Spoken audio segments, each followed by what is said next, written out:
Welcome to our YouTube channel, The Pillar of the Truth. At muli po, ito ang iyong kaibigan, si Dr. Chris Dayogo na bumabati sa inyo ng magandang hapon.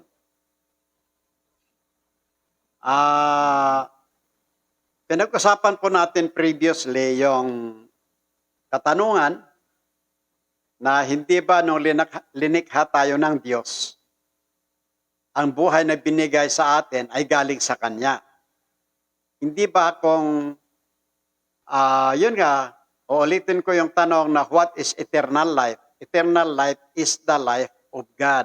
Kung ganon, kung nung linikha tayo ng Diyos, yung Kanyang buhay ang ibinigay sa atin, ibig sabihin, eternal life na yon. Ay bakit sabi sa John 3:16, na for God so loved the world that He gave His only begotten Son, and whosoever believeth in Him should not perish but have everlasting life. So ibig sabihin, dalawang basis ba na mabigyan tayo ng eternal life?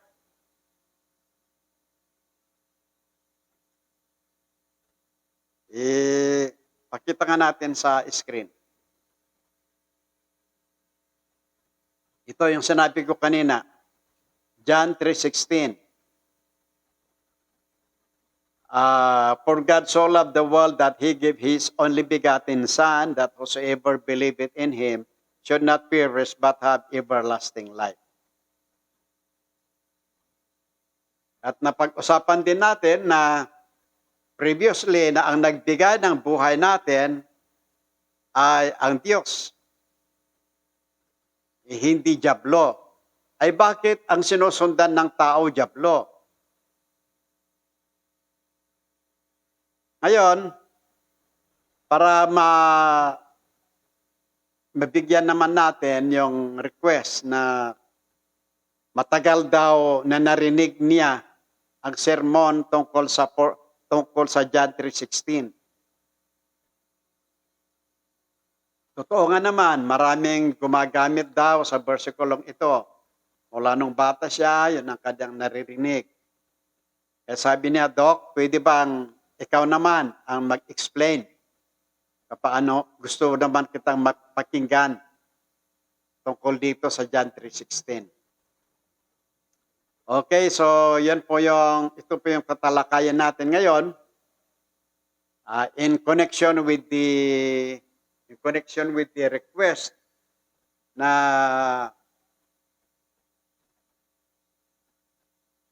ipaliwanag natin paano pa yung binigyan tayo ng Diyos ng buhay na walang hanggan, tapos bibigyan tayo ulit, pangalawa na. Yun po yung diniscuss natin previously. At sinagot naman natin ito. At pinaliwanag natin na yun nga sana nung una binigyan tayo ng Diyos ng buhay na walang hanggan. Pero dahil nga sa kasalanan, ito ay binawi ng Diyos. Kaya pag mamamatay ka na, di wala na yung everlasting life. Dahil nga sa kasalanan, wala na yung everlasting life. Kaya dito sa versikulong ito, John 3:16, ito ang sinasabi nilang key verse of the New Testament. Ito ay naglalaman ng importanteng bagay. Kaya ito ay pinapakita kung paano tayo minahal ng Diyos. Okay, so ipaliwanag natin. For God so loved the world that He gave His only begotten Son. So, ibig sabihin, minahal tayo ng Diyos. Minahal ng Diyos ang mundo. So, siya ang una. Kapag pinag-uusapan natin ang love, divine love o kaya God's love, ay iba sa pagmamahal ng tao. Ang Diyos, nang minahal niya tayo, unconditional. Minahal tayo ng Diyos kahit tayo ay nagkasala. Kahit wala tayong silbi, kahit hindi tayo karapat-dapat sa Kanya. Ang Diyos pa rin ang gumawa ng paraan dahil sa Kanyang pagmamahal. Ang pagmamahal kasi ng Diyos, forever yan. So, may question na naman dyan. Kung mahal ng Diyos ang mundo, kung mahal ng Diyos ang tao, at kung ang pagmamahal ng Diyos ay unconditional, ay bakit niya dadalhin sa impyerno yung mga tao na hindi sasampalataya? So, ibig sabihin, ang pagmamahal ng Diyos sa mundo, sa tao, hindi po unconditional, kundi conditional. Well, para maunawaan natin, yung minahal tayo ng Diyos, unconditional yon. Pero ang kaligtasan, yon ay conditional. Para maunawaan natin. Ngayon, pag minahal tayo ng Diyos na unconditional, ang ibig sabihin, makasalanan tayo, kahit hindi tayo karapat-dapat, minahal tayo ng Diyos. Yon ay unconditional. Pero yung buhay na walang hanggan o kaya kaligtasan, yon ay conditional. Pero ipaliwanag muna natin yan. For God so loved the world. Magandang mensahe ito. Minahal tayo ng Diyos kahit makasalanan pa tayo. Pinatunayan, tingnan natin for God so loved the world that He gave His only begotten Son. So pinatunayan ng Diyos ang kanyang pagbabahal sa atin sa pamamagitan ng giving. Sa pamamagitan ng kanyang pagbigay sa kanyang anak na si Kristo. Kaya nga sabi nila, you can give without loving, but you cannot love without giving. Kaya siyempre, kung mahal natin ang Diyos din, di ibigay din natin yung kanyang hinihingi. 6 na araw para sa atin, 1 araw para sa Kanya. Yung sa financial, ibigay natin yung ating 10% kasi yan ang hinihingi ng Diyos. At yung pagtulong din natin sa mission, pagtulong din natin sa ministry, yun ay pagbibigay, yun din ay pagmamahal natin sa Diyos. Ebidensya. At ang maganda sa Diyos, kung ibigay mo yung kanyang hinihingi at magbigay ka sa kanyang ministry, i-bless ka pa. Ibabalik niya yung gastos mo, ibabalik niya yung binigay mo, mas marami pa. Pangako naman kasi ng Diyos yan. Kaya, minahal ng Diyos ang mundo at pinatunayan niya sa pamamagitan ng giving. Kaya binigay niya ang kanyang anak. Pinagdiskasan nga natin na salitang only, ang salitang bigatin kasi, ibig sabihin only din. Kaya nga sa Biblia, para maunawaan natin, that He gave His begotten Son, kahit wala na yung only doon. Kaya lang linagay yung only kasi hindi lahat maunawaan yung bigatin. Yung only at saka bigatin, halos pareho yan. Ang pagkakaiba lang ng only, pwede mong gamitin sa more than one. Halimbawa, sabihin mo 1 million people only. Samantala yung bigatin ay exclusive lang para sa iisang tao. O kaya iisa, the one and only. Kaya merong iisa lamang, the one and only na anak ng Diyos at yon ang kanyang binigay. Ano ang purpose na binigay ng Diyos sa Kristo? Dahil Diyos din ang gumawa ng paraan ng ating kaligtasan. Kaya nga si Kristo ay namatay sa cross, paraan yon para sa ating kaligtasan. Kaya yon ang dahilan kung bakit binigay ng Diyos ang kanyang anak. Kung si Kristo ay namatay sa cross, pinakamahirap na ori ng kamatayan. Si Kristo ay naghirap ng husto. Si Kristo ay namatay. Alam niyo, kung tutuusin, hindi lang yung physical. Hindi lang yung physical ang dinanas ni Kristo. Hindi lang yung physical ang dinanas ni Kristo. Pati mental torture naranasan ni Kristo. Bukod doon sa hirap ng katawan, pinapalo siya, tapos binigyan pa siya ng korona na alambre, na may tusok, kaya barbed wire, ganon.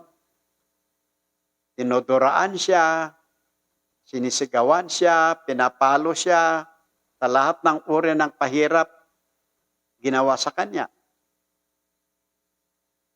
At ang isa doon na mental torture, yung siya ang nagdusa sa hindi niya kasalanan. Subukan mo kaya, yung parusahan ka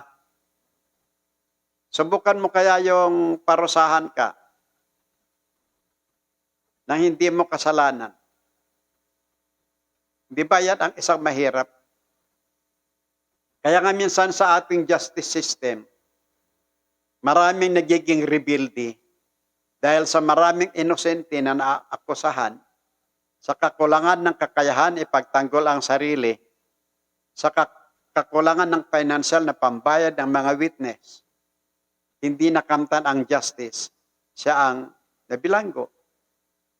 At marami rin nakakalaya na sila ang may kasalanan, pero hindi sila nabilanggo sa kakulangan ng ebidensya, sa kakayahan ng mga accused na ito, mayayaman, kaya nilang bayaran ang judge, kaya nilang bayaran ng pagbayad ng katakot-takot na abogado. Kaya marami pong, ang pinakamasakit dito, mas maganda pa yung nagkasala na hindi mo naparusahan, kaysa yung walang kasalanan na naparusahan. Mental torture yun. Hindi lang sa physical, mental torture. Ay si Kristo ganon. Naakusahan, napagbintangan, na sinungaling. Kaya ang hirap. Kaya na si Kristo nung bago siya ipaako sa cross, pumunta yan ng Garden of Gethsemane, nanalangin yan. Dahil po nagkaroon siya ng mental torture. Bilang tao, kasi siya ay naging tao, nagkaroon siya ng emotional struggle. Sabi niya, Father, if possible, let this cup pass from me. Kung pwede lang sana na ang kamatayan ko ay hindi na sana matutuloy. Pero alam niyo ba, sa isip ni Kristo, kung hindi siya mamamatay, paano ang kaligtasan ng tao? If the drop of my blood is the only way for the redemption and salvation of the people, I should die. Kung yung kamatayan ko lang at ang dugo ko ang kaligtasan ng tao, kailangan ako mamatay. Kaya ang sabi ni Kristo, thy will be done. Ama, yung kalooban mo ang masunod. Kasi ang gusto ng Ama, mamatay ang kanyang anak para sa kasalanan natin. Parang isang mahirap unawain, pero doon natin unawain. Doon natin makita kung gaano kalaki, kaano ka-sincere ang Diyos ng kanyang pagmamahal sa atin. Ganon din ang kanyang anak. Naghirap sa cross at Calvary. So kaya nga si Kristo ang namatay sa cross. para ang kaligtasan natin ay ginawa ng Diyos na simple. Very simple lang. Hindi na kailangan pang magpapako ka sa cross, kagaya ng ginagawa ng iba, hindi na kailangan saktan mo ang sarili mo, hindi na. Sapat na yon, yung tanggapin mo sapat na yung sumampalataya ka at tanggapin mo si Kristo bilang Panginoon at tagapagligtas mo, sapat na yon. Iligtas ka ng Panginoon. Kahit gaano kalaki ang kasalanan mo, magsisi ka lang, tanggapin mo si Kristo, papatawarin ka. Pag pinatawad ka, ibig sabihin, pag pinatawad ka na, hindi ka na paparusahan. Yun ang ibig sabihin ng ligtas. Kasi ang ibig sabihin ng ligtas, yung hindi ka niya paparusahan, hindi ka niya hahatulan, hindi ka niya paparusahan. Yun yung sinabi ko noon sa Romans chapter 5 in verse 1. Romans chapter 5 in verse 1, ang sabi diyan, therefore being justified by faith, we have peace with God through our Lord Jesus Christ. Ang ibig sabihin ng justified, ibig sabihin not guilty anymore. You are acquitted, we are acquitted from guilt. In other words, we are acquitted from judgment. Dahil kay Kristo, dahil sa pananampalataya natin kay Kristo, tayo ay pinawalang sala. Hindi na tayo hahatulan. At sa Romans chapter 8 verse 1, ang sabi rin dyan, kung ganon, wala nang kaparusahan para sa mga taong tumanggap kay Kristo. Ibig sabihin, pag nagsisi ka sa kasalanan mo, tinanggap mo si Kristo, pinawalang sala ka na, at dineclare na rin sa langit in advance na ikaw ay hindi na paparusahan. Yun ang ibig sabihin ng ligtas. Inuulit ko, ano ba ibig sabihin ng ligtas? Una, you are acquitted from judgment. Second, you are acquitted from condemnation. Yun ang ibig sabihin ng save. Kailan? Sa oras na ikaw ay tumanggap sa Panginoon, sa oras na ikaw ay sumampalataya, tumanggap kay Kristo, yun din yung oras ng declaration na sa langit, dineclare ng Diyos, ikaw ay hindi na paparusahan, ikaw ay hindi na hahatulan, yung pangalan mo sa impyerno na transfer na sa langit. Kagaya yung pinag-usapan natin noon, kung mamatay ka, kung saan yung pangalan mo, doon ka pupunta. Hindi yung maliligtas ka kung pagkatapos na ikaw ay mamatay. Mali po yun. Ang kaligtasan, ngayon na buhay ka, doon na mangyayari. Para kapag mamatay ka, kung saan yung pangalan mo, doon ka pupunta. Pinag-discussan natin yan noon. So, ganon kalaki ang pagmamahal ng Diyos. Okay, balikan natin yung scripture natin. John 3:16.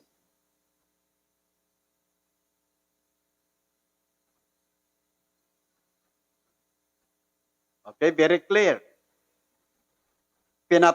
Una, minahal muna tayo ng Diyos. Ang ibig sabihin, unconditional. Kahit makasalanan tayo, Diyos ang nauna na nagmahal sa atin. Hindi niya tayo minahal dahil sa tayo ay matuwid. Minahal niya tayo kahit tayo makasalanan. Pinatunayan ng Diyos ang kanyang pagmamahal. Papaano? Binigay niya ang kanyang bugtong na anak. Yun yung ebidensya na minahal niya tayo.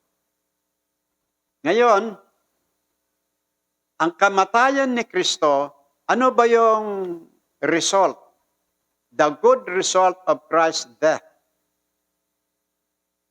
Ang good result ng kamatayan ni Kristo, kung ikaw ay sasampalataya sa Kanya, hindi ka na mawawala. Anong ibig sabihin yan? Yung hindi mawawala, hindi ka hihiwalay sa Diyos. Gaya ng sinasabi sa Revelation chapter 21 verse 8. Okay, balikan natin ulit yan mamaya para maunawaan natin ito. Sa Revelation chapter 21 verse 8, sige, i-pass mo. But the fearful and unbelieving and the abominable and murderers and whoremongers and sorcerers and idolaters and all liars, their part shall have their part in the lake which burneth with fire and brimstone, which is the second death. Yan yung sinabi ko kanina. Na ang ibig sabihin doon sa John 3:16, they shall never perish. Ang ibig sabihin yung, doon muna sa Revelation ka muna. Sa Revelation tayo muna. Sabi rito, sige, yan mo. Forward. Ang sinasabi dyan, na they shall never perish. Ang ibig sabihin yan, hindi sila hihiwalay sa Diyos. Kasi, ang hindi sasampalataya, darating yung time na mangyayari yung sinasabi nitong Revelation chapter 21 verse 8 na sila po ay itatapon sa impyerno na susunogin ng apoy at brimstone. At ito yung sinasabing second death. Ang sinasabing second death dito ay yung eternal separation from God. Ngunit hindi ka mamamatay dyan physically. Mabubuhay ka dyan, pero you will be separated from God eternally and you will be tormented day and night. And that is forever torment. Yun ang sinasabi dyan na peres. Kaya balikan natin yung John 3:16.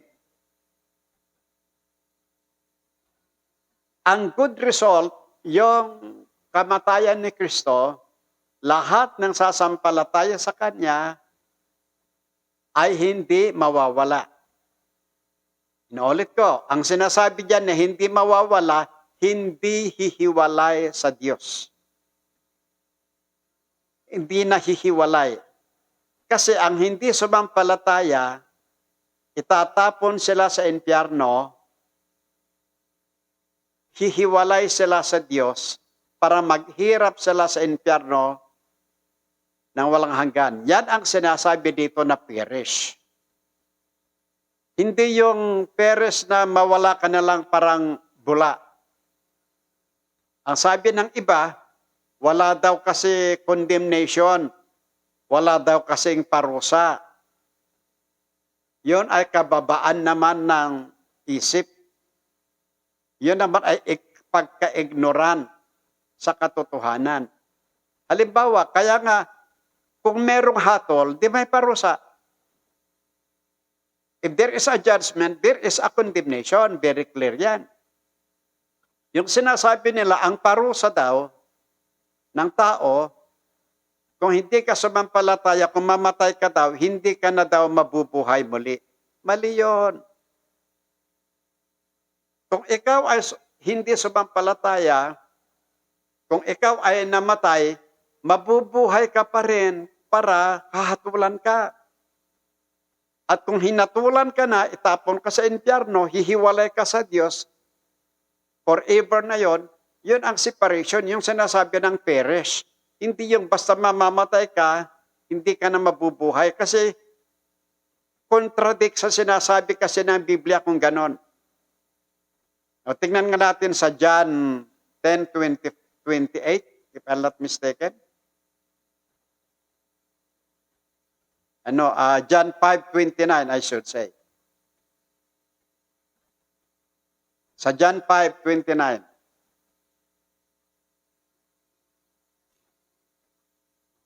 John 5:29. Ito kasi. John 5 verse 29.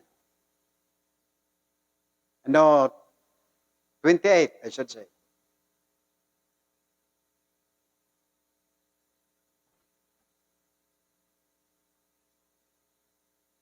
$27 nga.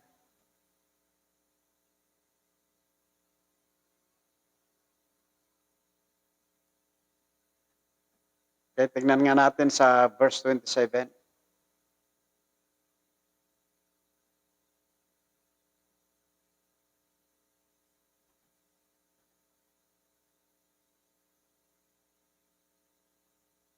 Wala ba yung sa John 5, sa 29 nga?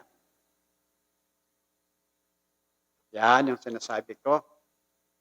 Medyo nervyos yata itong Okay, John 5:29. And shall come forth they that have done good unto the resurrection of life. See?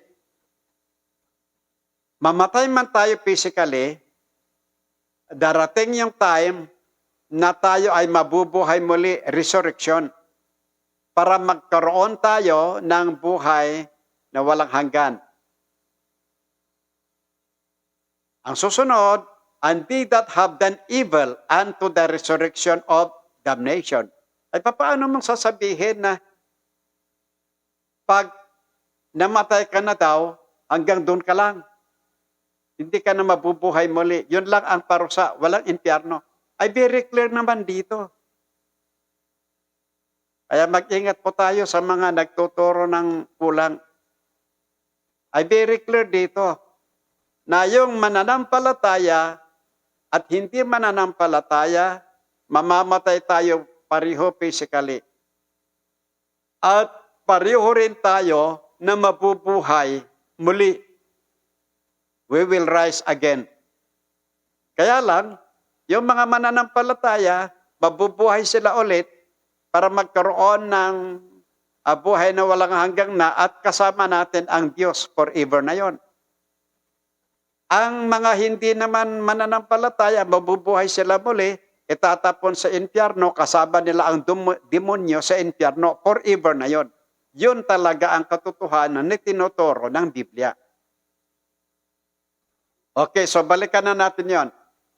John 3:16 ulit. Kasi yun ang yung mga versikulo na isinisingit natin, yun po yung pinapatunayan lang natin kung ano ang ibig sabihin ng perish.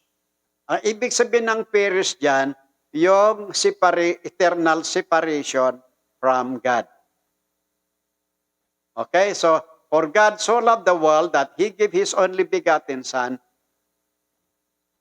that whosoever believeth in Him should not perish but have everlasting life. Paano kaya Tagalog yan? Subukan natin. Sapagkat gayon na lamang ang pagsinta ng Diyos sa sanlibutan.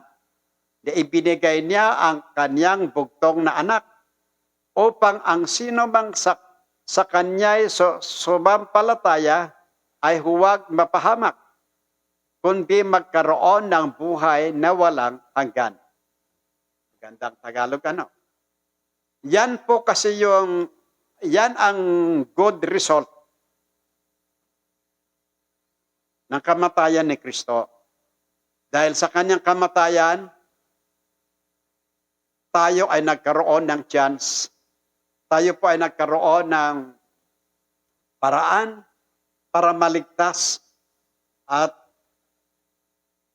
ilang beses nating pinag-aralan na ang kaligtasan ay ginawa ng Diyos na simple. Sasampalataya ka na lang sa Diyos, sumampalataya ka na lang sa Diyos, sapat na yon para baligtas ka. So, ibig sabihin na hindi na kailangan magpapako ka sa krus. Kaya ang issue dito, ang kaligtasan ay regalo ng Diyos. Ang kaligtasan ay binigay ng Diyos bilang regalo, gift sa atin. Ang gawin lang natin ay tanggapin si Kristo bilang Panginoon at tagapagligtas. So, para maliwanagan tayo, ang sinabi dyan sa John 3:16, na ang mawawala dyan, ang ibig sabihin yung perishing dyan, ay yung eternal separation from God. Kaya nagpapasalamat tayo sa Diyos. Ang bait ng Diyos talaga. Binibigyan niya tayo ng consideration. At ngayon, yung discussion ulit, yung sinabi ulit na kung totoo na minahal tayo ng Diyos unconditionally, ay bakit paparusahan niya ang tao na hindi sasampalataya sa Kanya. Unang-una, yung pagmamahal ng Diyos sa atin unconditional. Minahal niya tayo kahit makasalanan tayo. Ngunit pagdating sa kaligtasan, may condition na. Na ang condition ay tanggapin mo si Kristo bilang Panginoon at tagapagligtas. Very easy, very simple ang condition ng Diyos. Very simple lang. Tanggapin mo lang si Kristo. Sumampalataya ka kay Kristo, tanggapin mo siya. Ang dali lang gawin yun. Yun lang ang simple na condition para maligtas tayo. Tanggapin mo si Kristo bilang Panginoon at tagapagligtas mo. Pag tinanggap mo na, hindi ka na mawawala. Ang ibig sabihin, hindi ka nahihiwalay sa Diyos at hindi ka itatapon sa impyerno forever. At, well, everlasting life, eternal life, yun po ay buhay ng Diyos. Kasi halimbawa, tanungin ko ulit, what is eternal life? Eternal life is the life of God. Kaya kapag ikaw ay sumampalataya, yung buhay ng Diyos ang makakamtan natin. Ano ba yung pagkakaiba ng buhay natin, buhay ng animal, at buhay ng Diyos? Ang buhay kasi na mawawala, bayo. Kaya nga meron tayong sinasabing biology. Ito na yung mortal life. Ang Greek naman para sa eternal life is zoe. Zoe means eternal life. Ito yung buhay ng Diyos at yun ang ibibigay sa atin. Panghuli po, tingnan nga natin itong John 10:27. John 10:27.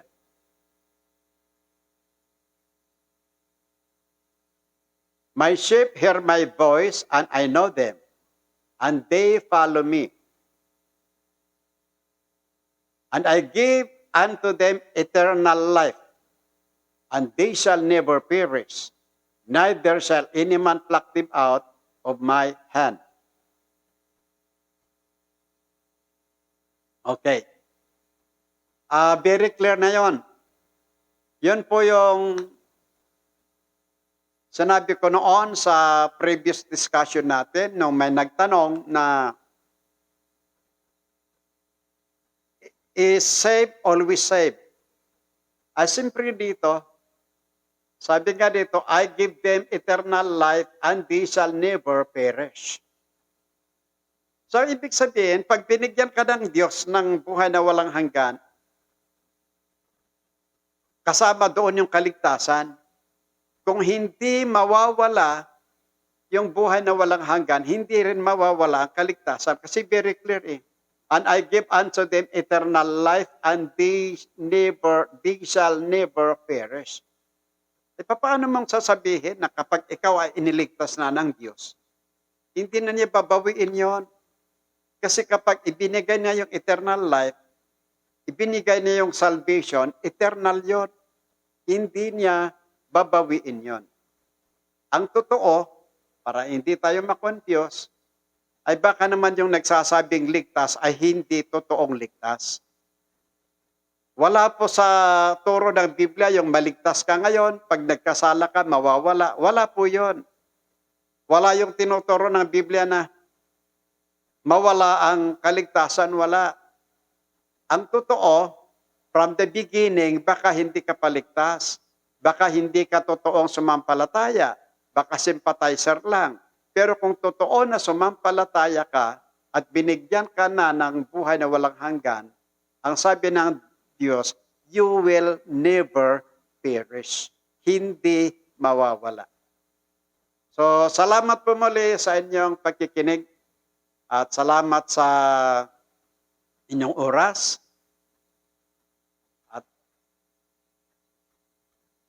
Nais ko muna mag-pray bago tayo maghiwalay, magtapos. Dakilang Diyos at dakilang Ama na makapangyarihan sa lahat, salamat muli sa pagkakataon na ipinagkaloob niyo para nagawa po namin ang programang ito. Salamat muli sa pagkakataon at salamat din sa opportunity or salamat sa iyong blessing. Salamat sa araw-araw na pagbibigay po ninyo ng proteksyon sa amin. Salamat po sa araw-araw na iyong pagbibigay ng aming pangangailangan. Panginoon, hinihiling po namin na patawarin niyo kami sa lahat ng aming kasalanan. Hinihiling ko rin, Panginoon, i-bless po ninyo ang lahat ng tagapakinig. At lahat ng sumusubaybay, kayo po ang mag-bless sa kanila. Kayo po ang mag-ingat sa kanila mula sa COVID.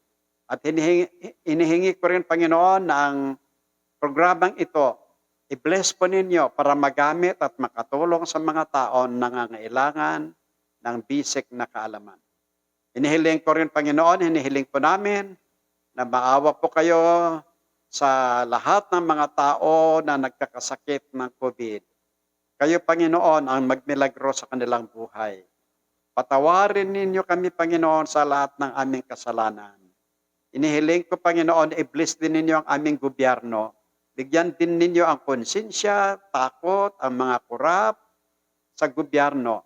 Na hindi yung mangurap ang kanilang gagawin, kundi magkaroon sila ng pagmamahal na hindi lang pakitang tawang ginagawa, kundi sincere na gumagawa ng pagtulong nila, paglilikod nila sa tao o kaya sa bayan. Nihiling ko rin, Panginoon, na kayo ang patuloy na magbigay sa amin ng kaalaman mula sa iyong salita, mula sa katotohanan, para matulungan po namin ang mga tao na nakikinig sa amin.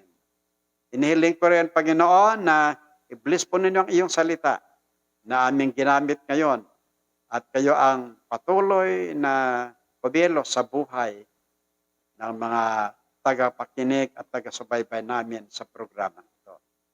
Ito pong aming dalangin sa pangalan ni Jesus. Amen. Muli po, people are destroyed for lack of knowledge. And our philosophy is, if you are believing right, you are doing right. At muli po, ito po yung ating number. Tingnan natin sa screen.